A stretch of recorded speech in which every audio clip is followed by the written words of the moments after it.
Hello and welcome to the first lecture of the virology section. In today's lecture, we'll talk about the general properties of viruses and how we classify them. You can find my contact information at the end of this presentation. So in case you have any questions, you are more than welcome to communicate with me and ask me any questions that you'd like. So let's begin by defining what virus is. A virus is a very small entity, it's a microscopic entity, it's an obligatory intracellular parasite, which means that it has to go inside a cell, it needs a host for replication, it cannot replicate by itself, and it requires the host machinery for this purpose. In general, people classify them as non-living entities.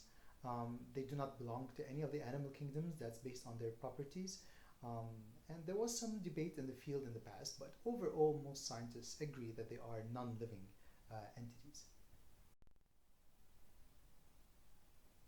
So yes, viruses are very small entities, but how small are they? So let's compare them to other cell types. For example, this is a red blood cell. Its diameter is 10,000 nanometers. Next to it here in this picture is E. coli. It's a bacterial cell, and its length is about 3,000 nanometers. So viruses are right here next to that. On the average, viruses that cause disease in humans are about 80 nanometers to 300 nanometers. That's on the average. Some of them are larger. You'll see in later slides. So because they're quite small, most of them cannot be seen with the light microscope. The light microscope has a resolution of 200 nanometers. So the definition of resolution is the smallest distance between 2 points that would still allow you to see these 2 points as two separate entities. So anything that, or any 2 points that have a distance between them that's smaller than 200 nanometers or shorter than 200 nanometers, you will not be able to see these as two distinct entities or two distinct points, and so you don't have a good visibility. So most of the viruses that cause diseases in humans, they cannot be seen with the light microscope, but you can see them with the electron microscope, which has a resolution of about 2 nanometers.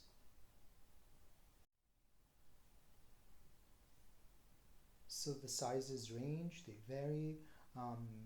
Some of the smallest viruses are the Circoviridae, and these are about 18 nanometers, so they're quite small. And compare that to larger or bigger ones, such as the Filoviridae family of viruses. These might extend in length up to 14,000 nanometers.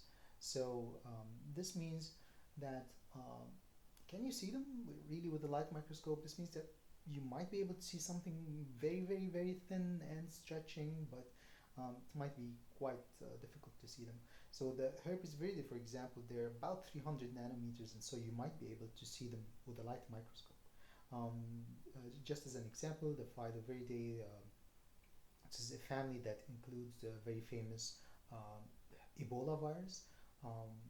As for the Circoviridae, it's a type of virus that, or a family of viruses that doesn't really cause diseases in humans. It mostly causes disease in swine, so it's not really of medical relevance. As you'll see, we'll focus in this course on viruses that are relevant to diseases in humans. I will give you a few moments to think about the following question, but first let me describe it to you. So viruses were originally described as filterable agents, and that's because they're quite small, so they can go through filters that were designed to retain bacterial cells.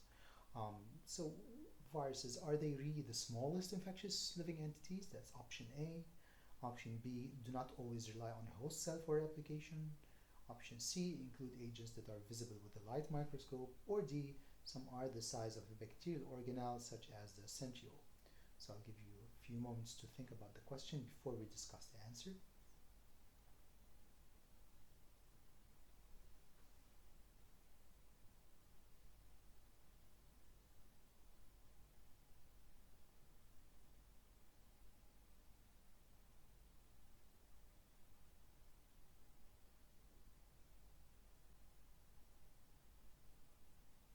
Alright, so option A, viruses are the smallest infectious entities. That is not true because there are proteins or proteinaceous entities that can infect us, and these are called the prions, and we'll talk more about them later in the course. Option B, do not always rely on a host cell for replication, while they always rely on our cell machinery for replication. As for C, they include agents that are visible with the light microscope. If you answered C, that is the correct answer, because as I said earlier, there are some viruses that are bigger than 200 nanometers in their diameter, and so you might be able to see them with a very good light microscope. As for D, some are the size of a bacterial organelle, such as the centriole. This is more of a tricky option because, well, bacterial cells do not have centrioles. This is an organelle that is used by eukaryotic cells for division purposes.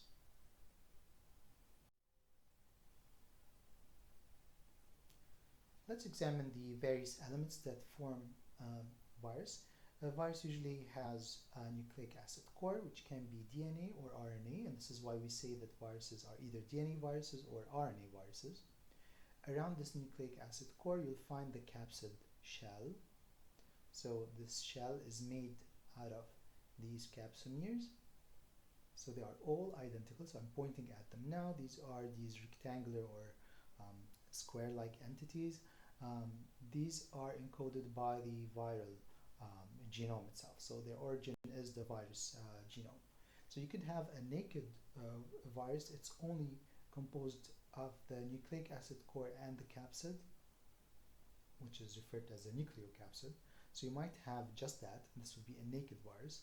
But with the bigger viruses, you might have a lipid-containing membrane around them. So in this case, it's called an enveloped virus. So the virus can be naked, just composed of the nucleic acid core and the capsid shell, or it might be enveloped and would contain this membrane. The origin of this membrane is our own cell or organelle membranes, so the host cell or organelle membranes.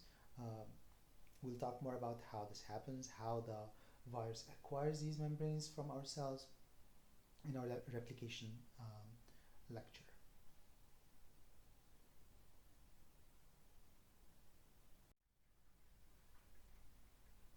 So on the previous slide, we had a virus that had what we call cubic symmetry. That's a type of morphology. The capsid itself looks more like a square.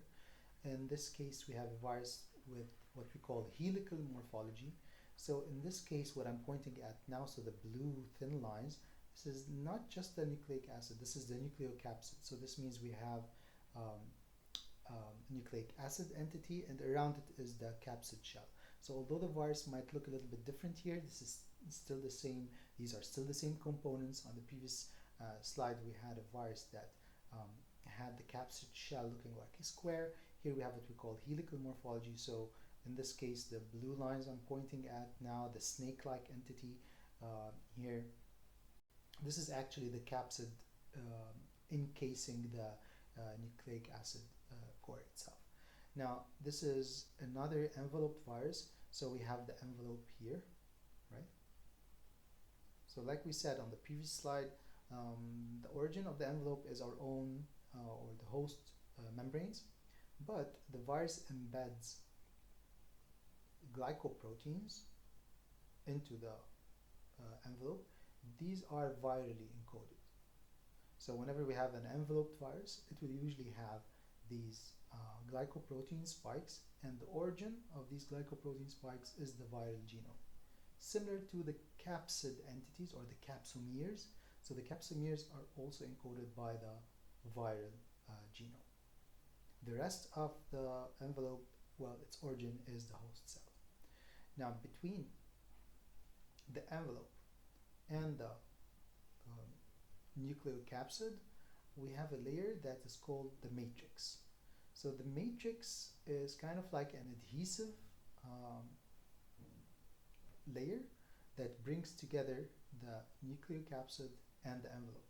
So the matrix proteins can bind to the glycoprotein spikes, and also to the capsomeres, hence bridging the two entities together. So this is relevant when it comes to replication.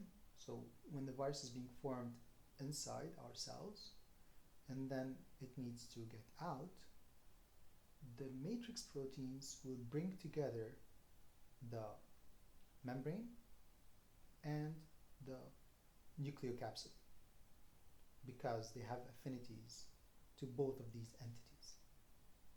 And we learn more about this and how it happens during the viral replication session.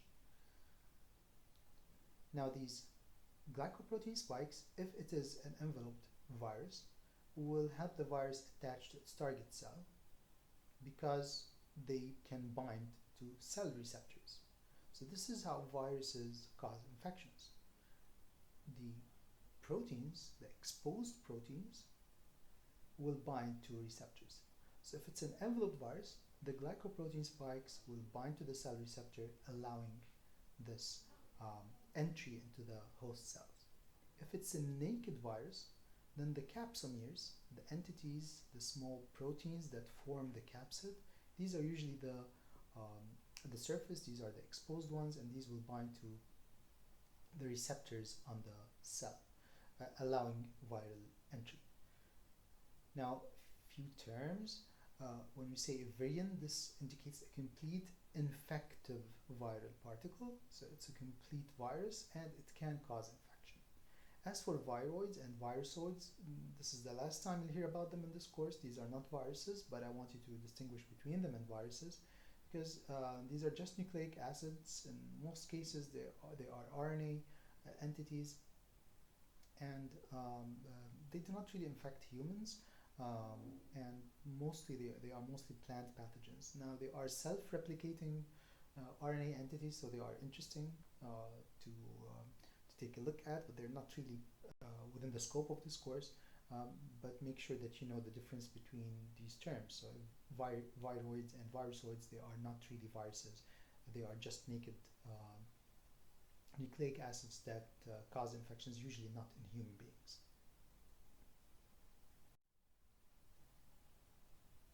As for the following, this image should be hyperlinked for you, so please click on it and take a look at how these different components we talked about, how they come together, how they form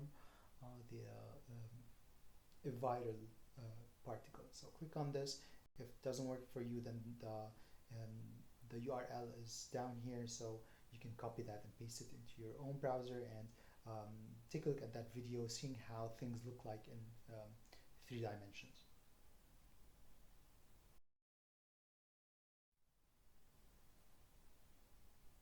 Right, so let me walk you through the following question. SSPE, which is subacute sclerosing panencephalitis, this is a rare complication of measles, and measles is a virus that you'll learn more about later on. This is a virus that causes a rash type of disease. But SSPE occurs months to years after the person has recovered from measles. And that's because the virus persists in the brain. What is going on is that the viral particles will form within the cell, but they have no affinity to the cell membrane, and so they cannot bud out, they cannot get out of the cell. So this is likely due to a mutation in some aspect of the virus. What do you think the mutation has affected in this case? A, an enzyme, B, the matrix proteins, C, the DNA polymerase, or D, the ribosome?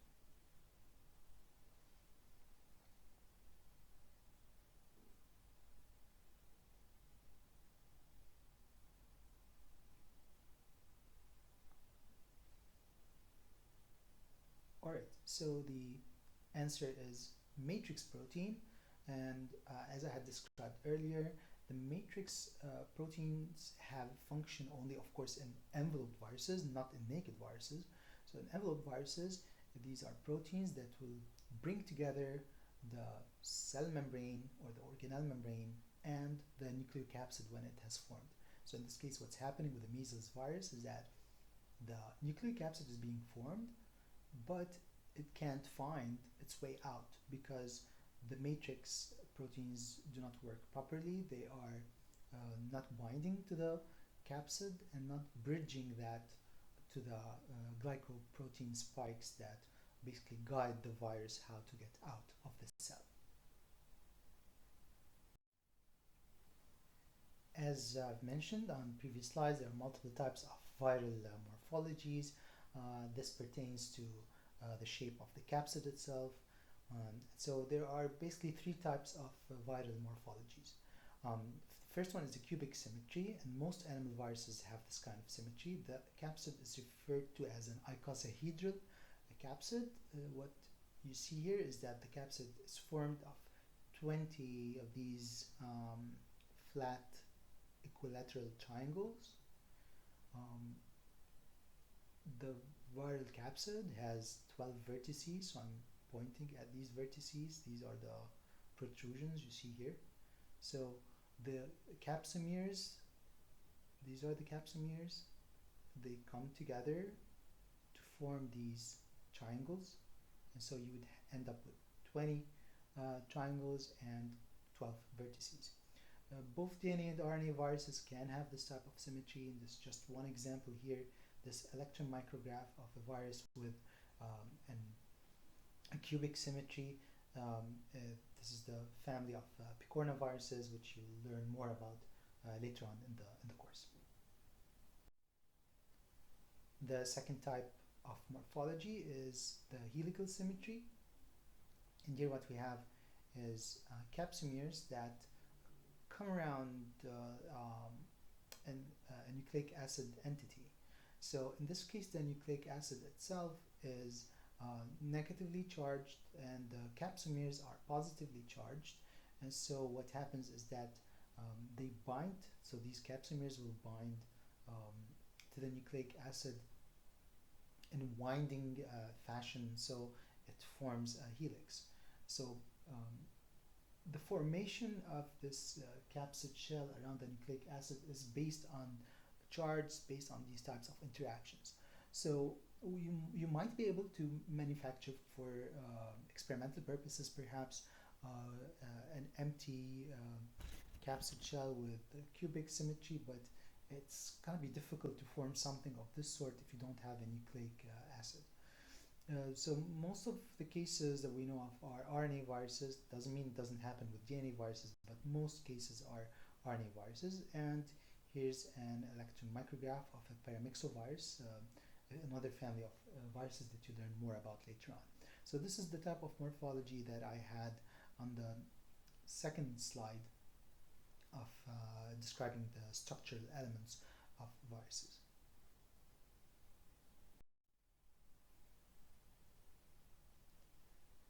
As for the third type, this is complex structure morphology. This is when we have no cubical symmetry or helical formation, and so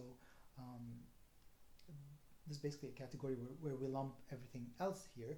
And so these types of viruses, their capsids vary in shape, and they might also have accessory structures like tails and plates.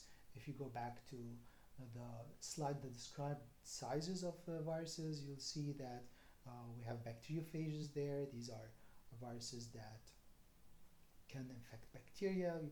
You are probably familiar with them, and so they do have plates and tails. One example here is the pox virus. It has this brick or oval shape, and then it has these ridges and the two lateral bodies. It kind of looks like a helmet or some alien mouth from outer space, but this is just a complex morphology.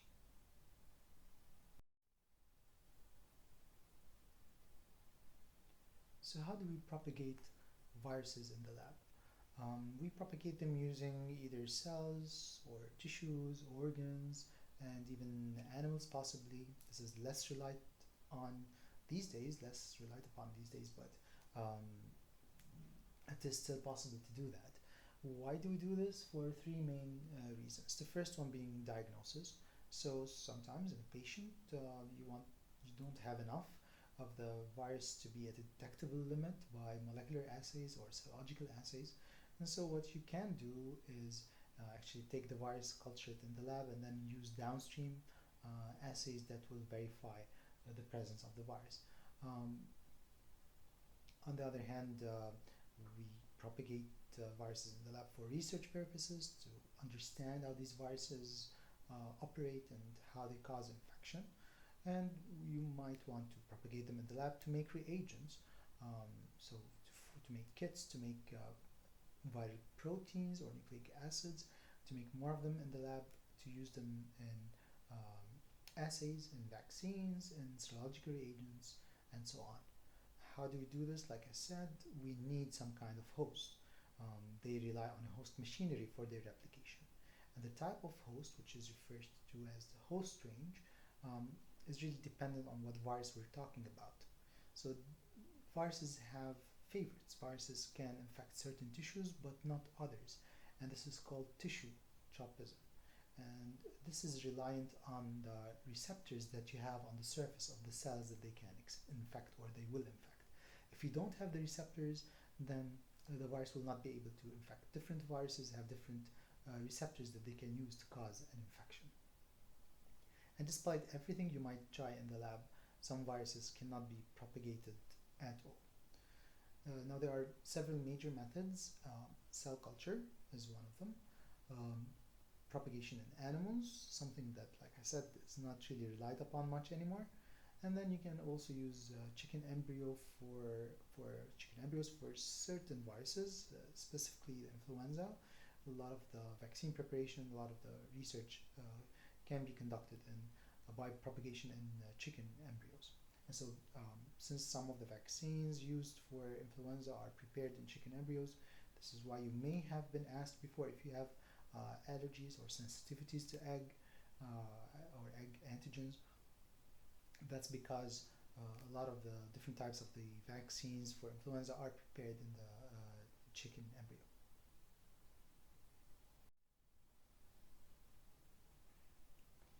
When it comes to disinfection or vaccine making, you can use virucides or means that inactivate viruses. Of course, you're not going to use these for treatment purposes. Most of these are not really appropriate to use in humans. So for treatment purposes, we use less toxic means or less harmful means, and you'll learn more about these later on in the course.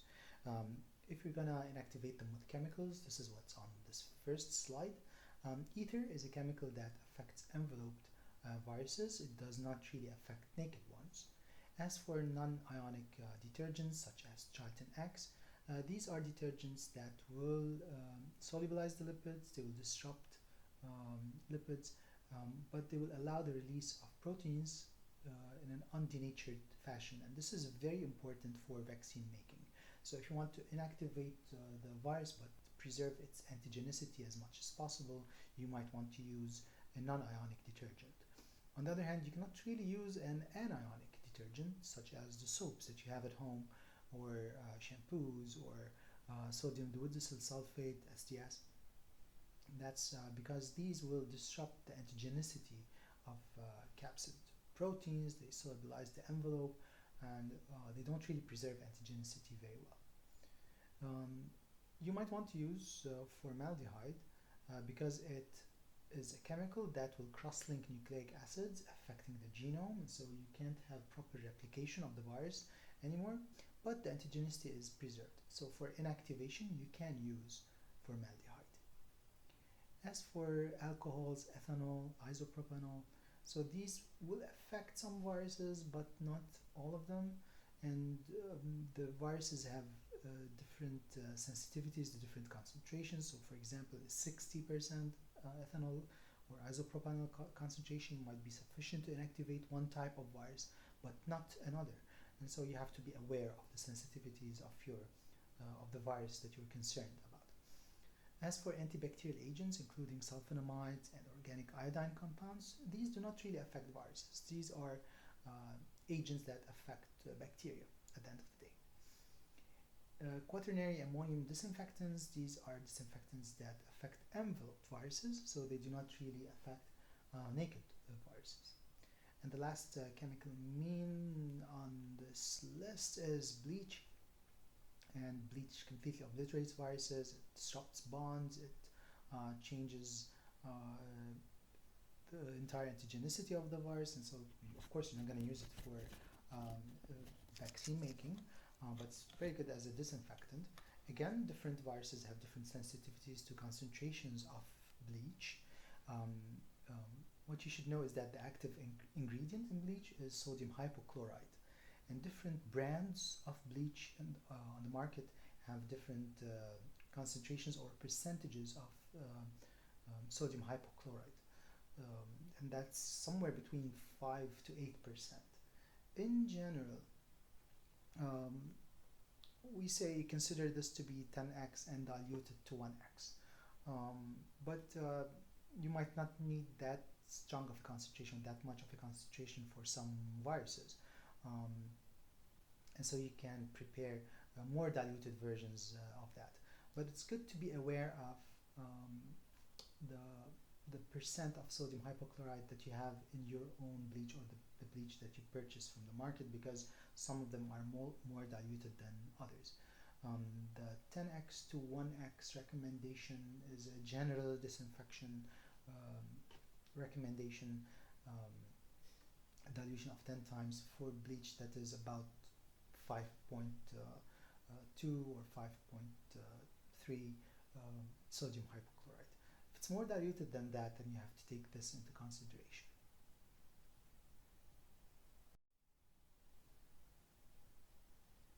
As for physical inactivation of viruses, you can use heat.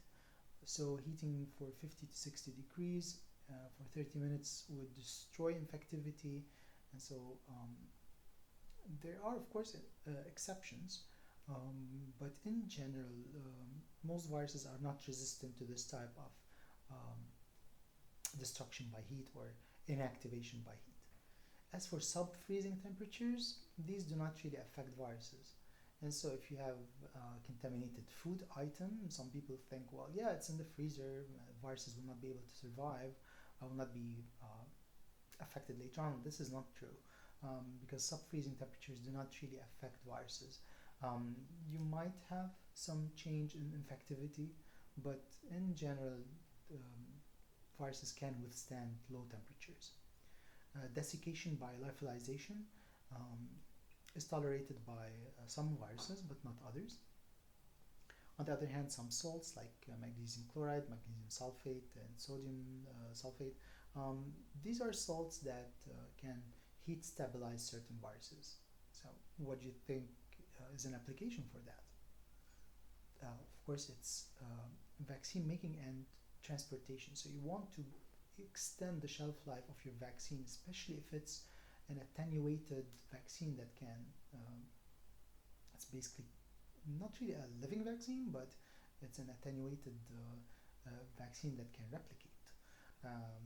And so if you are transporting these vaccines in environments that do not have proper cooling, if you are transporting your vaccine to remote areas, these all are really relevant. So you can stabilize your viruses with salts, with these specific salts.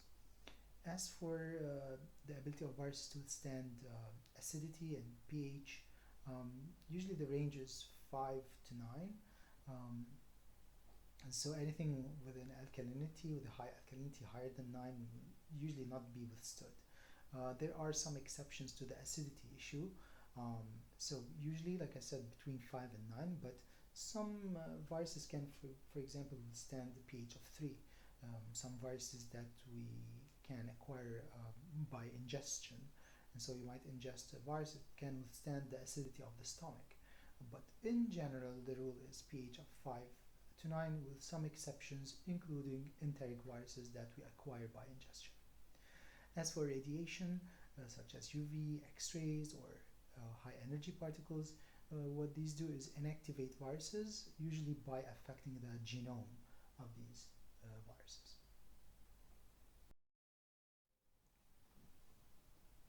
Moving on to the classification of viruses and their taxonomy. There are multiple systems by which viruses are classified, but two of them are widely adopted. The first one is less used than the other, which is on the next slide.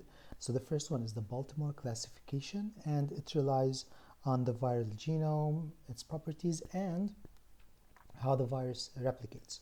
And according to this classification system, there are 7 classes. The first one being the double-stranded DNA viruses. The second class, these are the single-stranded positive sense DNA viruses or the negative sense DNA viruses. So what do I mean by this? Positive sense and negative sense. Positive sense DNA means it has the same sequence as an RNA that can be translated by the ribosome. So remember that viruses do not have ribosomes. They rely on the host cell machinery to replicate and to make their proteins. So a positive sense DNA means it has the very same sequence as a translatable RNA in the 5' to 3' direction. However, of course, you have to replace the uracil and RNA by thymidine in this case. As for the negative sense DNA, this is a DNA that is rather complementary to the translatable RNA. So this says it is the template. So this is a negative sense DNA virus. It doesn't have the same sequence as the RNA that can be translated by the ribosome. Class 3 are double-stranded RNA viruses. Class 4 are single-stranded positive sense RNA viruses. So again, their genomes, they can be picked up by a ribosome and translated into proteins. The class 5, they are single-stranded negative sense RNA.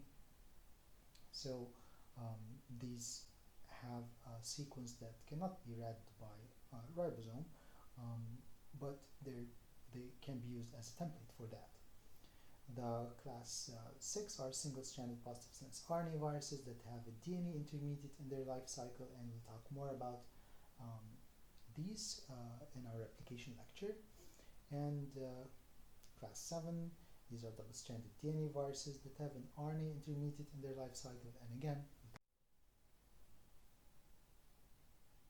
as for the more widely used system of classification, this is the hierarchical virus classification system, and it is basically governed by an international committee. It is the International Committee on the Taxonomy of Viruses. It's the ICTV for short. And so the classification system starts with the narrowest level with a species name. So although you might not have all levels of the taxonomic hierarchy, usually people give them, or the ICTV gives the virus a species name, at least a species name. So just as an example, the species of herpes simplex virus 1, which we'll learn more about later on, not in the course, it is within the genus simplex virus, and all genera of viruses, the suffix is virus. Now the simplex virus genus is within the subfamily of alpha herpes virinae, and all viral subfamilies have the suffix virinae. The subfamily of alpha herpes virinae is within the family of herpes viridae, and again, all viral families have the suffix viridae. The order is herpes viralis, so the suffix is viralis for different viral orders. So again, not all viruses have this kind of hierarchy, but at least the ICTV classifies them into, or assigns them species names. Now, do they belong to any of the kingdoms? No, of course not, because they are not living entities.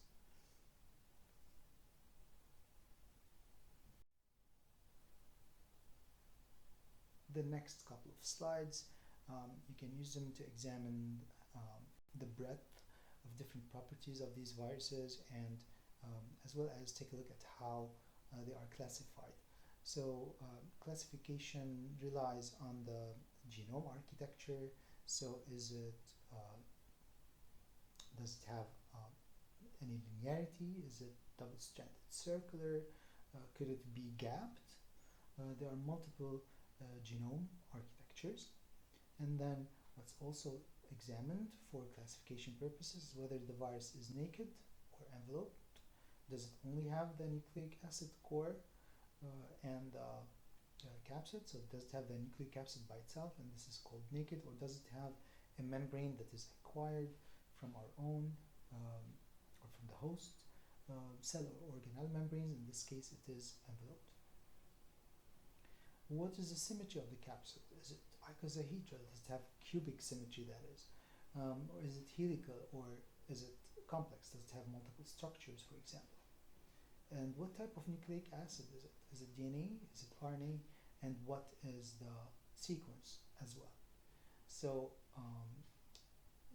examining sequences has come more into play in our current days. People sequence viruses, they examine their genomes, and that factors into the classification. In the past, of course, this was not something that is used. This has come upon with the advent of the various molecular biology techniques that help people classify things. And so, classically, with the Baltimore classification, it only relied on these factors: the genome architecture, whether it's naked or enveloped, the symmetry of the capsid, and whether the nucleic acid is DNA or RNA. But nowadays there are other factors that are also examined, including the sequence of the nucleic acid itself.